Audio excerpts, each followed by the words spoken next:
reported that Mike Pence, as governor of Indiana, has been harassing groups, particularly one group that has been registering voters using the state police to raid them. And this, amongst other instances, there was a lot of, like in Wisconsin, a lot of examples of voter suppression that were just a function of, some county clerk saying like, oh, I think a lot of Democrats vote in the students, so let's just shut down there. I mean, literally that explicit. So Mike Pence is talking about this with the Morning Joe crew, and he just came with his brow furrowed, and he had like a regarding Henry moment when the plane came off the runway, and it's just here let's see. Earlier about this story that came out in Bloomberg Businessweek yesterday that had got an extraordinary amount of access into the Trump-Pence campaign. One of the things in it that has attracted the most attention is a quote from a senior official in the campaign who says, "We have 3 major voter suppression operations underway," and details what those 3 operations are related to African-American voters, to women voters, and to some voters on the left. Is that okay for your campaign to be engaged in voter suppression? Number one, I haven't read the article, and that's pause it. Let me tell you something. The idea that a major expose about that involves your campaign has come out and you haven't been briefed upon it is, well, it's not good, and it's also completely unimaginable and unbelievable. Paul Ryan has that problem too. Yeah, it's weird. I don't watch Very things. weird. I don't. Politics? What's going on? No, People are always asking me questions like I'm some sort of news junkie. I have a life. I do PX 190. I'm not constantly checking news updates. I mean, I'm sorry. I've got a family. Just back it up a little bit and just take it to the point where Mike Pence is sort of like fully conscious that he's just exactly what the angle in which his head should shake back and forth to show the proper amount of disgust as he's hearing this. Like, To be engaged in voter suppression? Number one, I haven't read the article, and that's offensive to me, that kind of language. It's not our operation. Donald Trump and I want every American who has the opportunity to vote in this election. And that's our message, is to tell the American people that this country really belongs to them, that we can have government as good as our people. Pause it for one second.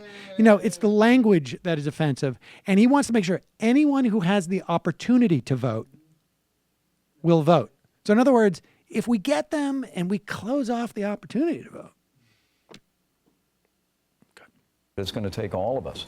And you saw Donald Trump this week in Charlotte coming out and saying that people that haven't traditionally voted Republican, we've got an agenda to bring our cities back, to bring school choice, to bring safety to our streets in our urban areas. I mean, this is a message we're sending to everyone, and the unambiguous message of this campaign from Donald Trump and me is get out and vote and participate. But just to be clear, to the extent that the article details what those strategies are, so your message to your campaign is, if these things are going on within the campaign, they should be stopped. Right. I have no, number one, like I said, I haven't read the article, and I've never heard anybody in this campaign talk that way. I mean, frankly, it was offensive to me to hear that being reported in the news, because that's just not the approach Donald Trump has taken. All right, wait, take it campaign. back. Take it back. I want you to listen to this carefully. How much, just take it back to Halperin or whatever one of those two duo it is. I'm going to give you the answer that you should be saying, and even Pence won't even go there. He's playing the old, like, you guys have actually known Donald Trump longer than me. I haven't heard of the article. If that kind of language is being discussed, it's wrong for a journalist to report that. I mean, listen to what he's saying. Like, he's so careful, so measured with not getting on the wrong. And look at his, he really, man, like, is it possible to isolate and just look at his eyebrows as he's saying this? Because this is where all the work is being done. It's all being done with the eyebrows, it seems to me. And look, I know, when I was doing sitcoms, folks, I had these babies insured because this was it. This is. I can't necessarily deliver a line, but I can. My eyebrows working overtime.